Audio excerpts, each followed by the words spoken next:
Tonight on Nation to Nation, the sacred fire burns as a beacon of light for sex abuse victims in Treaty 3. But some want the fire to go out before the abuse is addressed. Instead of talking about it, they would just rather sweep it under the rug and keep it a silent issue. And it's all talk and no action plan in Ottawa, as the Feds' foot-dragging response to the MMIWG inquiry, as the former chief commissioner is calling them out. They're avoiding the issues of colonization and genocide, but by doing that, they're also belittling the lives of the missing and murdered. Hello, I'm Todd Lamarand, and welcome to Nation to Nation. Yesterday was Red Dress Day. Images flooded social media commemorating missing and murdered Indigenous women and girls. Events displaying this powerful symbol were held across the country. But it's been nearly 2 years since the National Inquiry handed in its final report over to the Prime Minister. And the Feds are under fire for failing to yet deliver a promised action plan. The new budget pledges billions, but it has its critics too. Marion Bowler is the Inquiry's former Chief Commissioner, and she joins me now. Ms. Bowler, welcome to Nation to Nation. Hello, Todd. Nice to see you again. Did you ever imagine it'd be almost 2 years after the MMIWG report was presented and there would still be no formal action plan? Well, it was my worst fear, to be honest with you, that there would be no action after we filed our final report almost 2 years ago now. An elder did tell me, don't worry, this will be a marathon, not a sprint. That's loosely translated. But my goodness, we're not even out of the starting blocks, to use that metaphor. I think it's really important that the government be held to account for its promise of a national action plan within a year. It didn't happen, and there's still no indication of when they're going to file a national action plan. So do you accept Minister Carolyn Bennett's argument that the pandemic has made it hard to consult with stakeholders, resulting in delays? Oh, COVID as an excuse? No, simply I don't buy it. Let's look at Yukon Territory just for a moment. Immediately after we filed our final report, the government struck a tripartite committee to work on implementation of our calls for justice. And that's exactly what they did. I think it was June or July they started working and actually came up with a strategy by December of 2019. Now, of course, that's a smaller scale, but they made an earnest attempt to get the work done, and they did, notwithstanding COVID and a lot of geographical and other challenges in the Yukon. So I don't buy it. Simply, I don't buy it. Moving on, I'd like to get your take on the federal budget. How did you react to Ottawa's $2 billion pledge to tackle some of the social economic reasons behind why Indigenous women and girls get murdered or go missing? Todd, I found the budget document very vague and somewhat confusing. So I got out my calculator and started doing some number crunching. First of all, those numbers in the budget are referring to a 5-year period, which means, of course, that goes beyond the next federal election. So it assumes or presumes that the Liberal government will be reelected. But when you break down those numbers over 5 years and over a multitude of Indigenous organizations, it's not a lot of money. And it's not a matter of transferring jurisdiction or transferring power. It's funding programs and projects. And I'm still left with this conundrum, this question in my mind. How could they assign $2.2 billion over 5 years to a national action plan that hasn't been released yet? Either they know a lot and they're not telling us, they're not being transparent, or they're guessing at the $2.2 billion. And that's our money as taxpayers.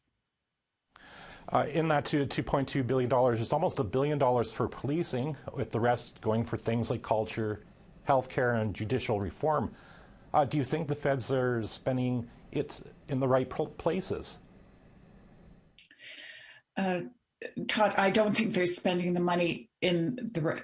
Well, let's put it this way. I don't think they're spending the money in the right way. because in our calls for justice, we emphasized over and over again that there has to be a transfer of jurisdiction, there has to be self-governance, there has to be self-determination, and we have to start to decolonize ourselves as a country.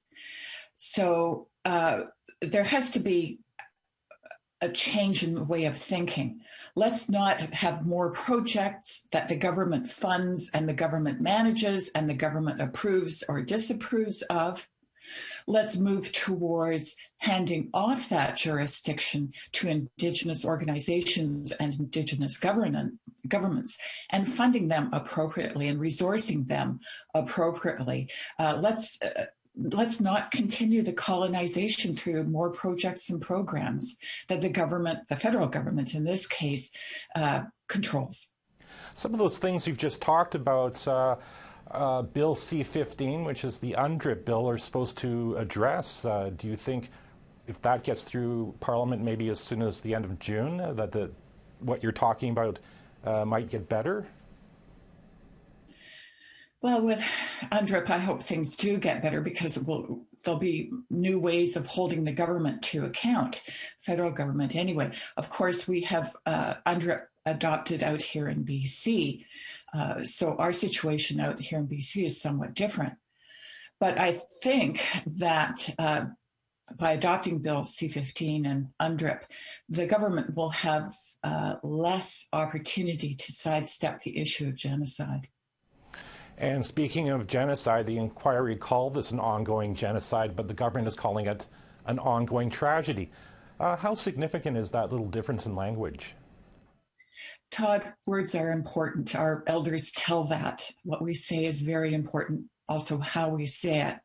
That change in wording, I think, is very important and shows the government's hands about their view of the situation, because by changing the wording, they are, first of all, avoiding responsibility for genocide, both socially and legally, avoiding responsibility. They're avoiding the issues of colonization and genocide. But by doing that, they're also belittling the lives of the missing and murdered Indigenous women and girls and gender diverse people. And they're also belittling the value of the lives of Indigenous women and girls to us, gender diverse people, all Indigenous people for that matter, by soft selling or restating the issue. But it's just a continue of colonization. We are, of course, right on the heels of Red Dress Day, which happened yesterday. How important are memorials like that for families of the missing and murdered? Oh, Red Dress Day. Well, from what we heard from families and what we're still hearing from families and survivors, all Indigenous people across Canada, and hundreds of thousands of non-Indigenous allies, is that this is a very important day to remember our lost loved ones, and also a day for activism and advocacy to push governments to make change happen, to make it safe for Indigenous women and girls to us gender diverse people in Canada. That's a basic human right, safety, and we're being denied that right. Have you seen a specific example where those red dresses have made a sense of urgency in any type of government, whether it's federal or local? Todd, that's a really good question. A sense of urgency, no, but a sense of awareness, yes. Coming from a place that kind of surprises me. I have to make a shout out to the Charles Best Secondary School, senior secondary in Coquitlam, BC. Their advocacy group, their social justice grade 12 group, hung some beautiful red dresses yesterday and did a wonderful installation. Now, these are a diverse group of grade 12 students from a suburb of Vancouver who really care. And I think it shows that we have allies, non-Indigenous allies all across Canada who vote or will be voters and see this as an important issue. So I'm very happy to see that there's tremendous support, not only from Indigenous people across Canada, to mark the lives of our lost loved ones, but also from our non-Indigenous allies as well. The movement's growing, and the government can't ignore the fact that these people vote. Finally, Ms. Buller, how confident are you we'll see some real change sometime soon? Oh, there can never be real change soon enough for me, Todd, but I think it's coming. The activists, the advocates all across Canada are pushing for change. They continue to work very hard to get attention to issues, to have governments all across Canada pay attention. I think it's coming. As I say, it couldn't come quickly enough for me, but change is happening, and it's happening at the grassroots level. It's happening at the community level. It's happening where people vote, and politicians have to wake up to the fact that voters want change. Let's certainly hope so. Ms. Buller, once again, it's always a pleasure to talk to you. Thank you. Thanks so much, Todd. Have a great day. You as well. After the break, we speak to a woman who's lit a sacred fire, and she says it won't go out until her community addresses sexual violence.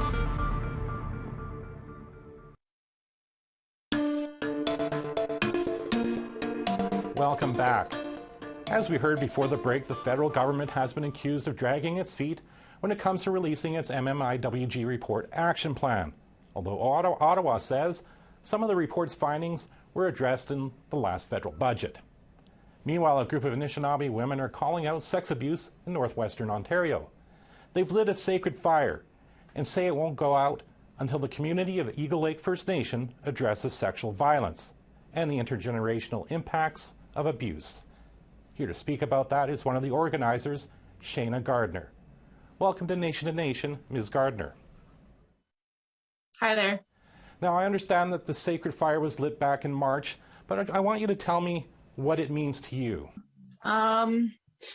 So for the past year, I've been advocating on behalf of sexual abuse. It started after my brother died in May 18th. He was sexually abused as a child, and it continued for years up until he was early teens. He suppressed that his whole life. He came out with it about 2 years before his death, and after he talked about his sexual abuse, his addictions just got out of hand. He used to call me crying about how he was abused. He didn't want to be alive anymore. And that was the main thing that he would talk to me about, was the sexual abuse. It's so common. I was a youth worker out here in Eagle Lake for about 4 years, and almost every single one of my clients, they had similar stories like childhood sexual abuse, molestation. That's a tough story to tell. I want to thank you. Now, you mentioned your community. You wanted to come together to address sexual violence before the fire will go out. But what's the reaction been like so far? From people outside of the community, I made a couple of TikTok videos talking about my brother's experience and also my friend's experience, both of them who are now not here anymore. Those videos had thousands of comments and reactions. A lot of the response that we were getting was from other First Nation people talking about their stories and saying how when they came out with their abuse, they were ostracized by their communities, and some of them were disowned by their families. And that's really similar to how it's been going within my community. Since I outed my brother's abuser almost a year ago after he had died. And ever since then, I've kind of been a target to bullying within my community. A lot of it comes from my own family, like my extended family. It's been a long journey. It's been really hard. There's been really hard days. It almost seems like a hopeless battle some days. Like I said, I've been at this for a year, and I've been working so hard just to be heard, just for people to acknowledge, like, this is an issue that goes back years ago, and you can see the effects of it. Like, we've lost young people's lives as a result to it. I think a lot of people are in denial about that, or I feel like there's a lot of shame and guilt that surrounds this issue, that instead of talking about it, they would just rather sweep it under the rug and keep it a silent issue. But I don't want to lose more people that I love and care about. And that was really a big reason why we started this fire, because it has to be addressed.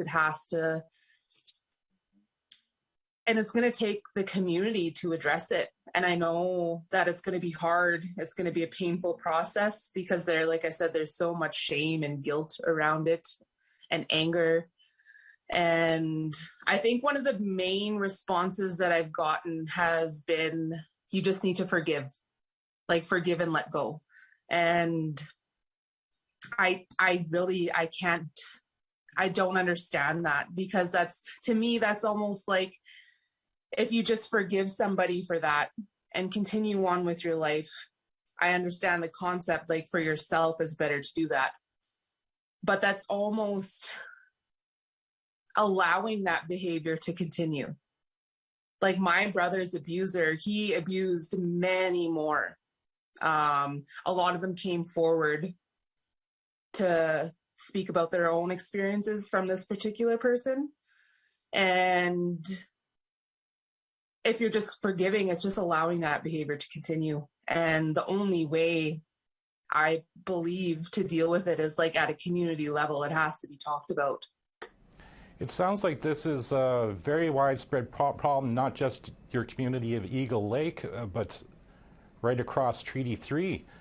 Do you need maybe the Grand Council of Treaty 3 to help and to get involved? Well, I had reached out to the Women's Council of Grand Council Treaty 3. I still haven't heard anything back.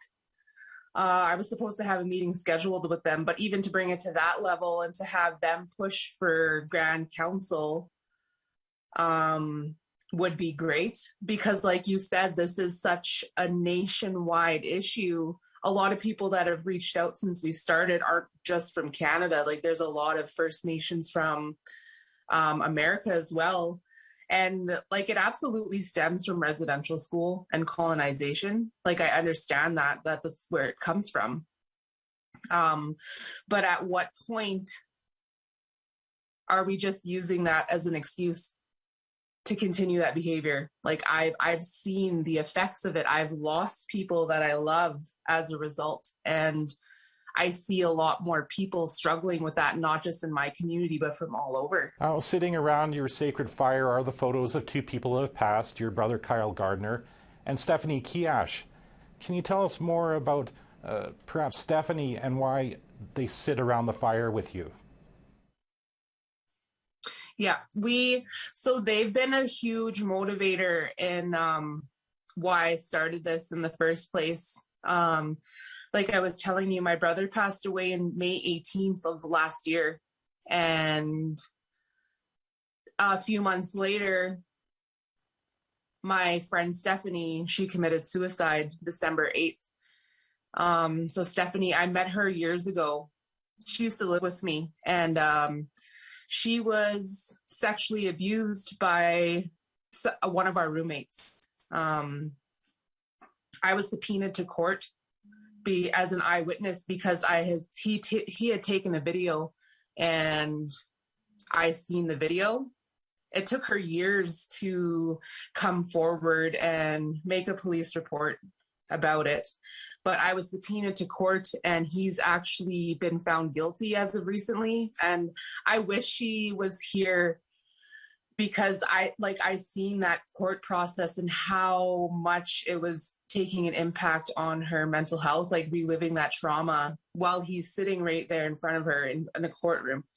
I watched how that process really wore her down.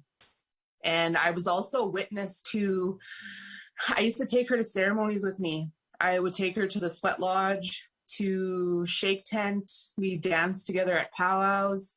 And I witnessed myself while being with her, her being attacked by her abuser's family. Like one time they told her, like, if anything happens to my son, it's your fault. And this happened on numerous occasions where they were verbally attacking her in the community. And like I said, you could just visibly see how much it was wearing her down, her mental health. And she took her life in December, and I, myself and my best friend were the ones to find her. So she's such a huge part of this as well, because this was somebody I loved, and I seen the effects of sexual abuse and the lateral violence that comes along with it when you speak about it, how it really affected her mental health. So that's why her picture sits there as well, alongside my brother's. Well, Ms. Gardner, these have been tough stories, I'm sure, to tell me and for me to hear. But I want to thank your bravery for coming on television and doing this. I hope things aren't wearing you down too much. And again, thank you for appearing today. Yeah, for sure. Thank you for listening. We'll have more after another short break.